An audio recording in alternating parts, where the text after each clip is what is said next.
مساء الخير عليكم يا احلى اخوات. طبعا الباكج المنتظر بتاع جاريس بيل وتشيف تشينكو واشيكول نزل يا شباب، وطبعا الكل بيدور على التطويره بتاعه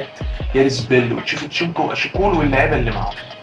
انا جبت لكم يا جماعه جميع التطويرات بتاعه اللاعبين اللي في الباكج كلهم، من اول شيفا لحد جريس بيل لحد اشيكول، وجميع اللعيبه اللي معاهم كلهم بالتطويره بتاعتهم كلهم موجوده، حتى بالبوستر اللي هنضيف له بعد التطوير يا شباب.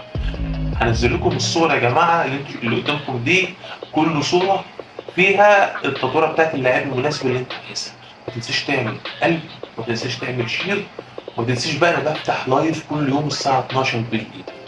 واللي جاله شافت شيركو او اللي جاله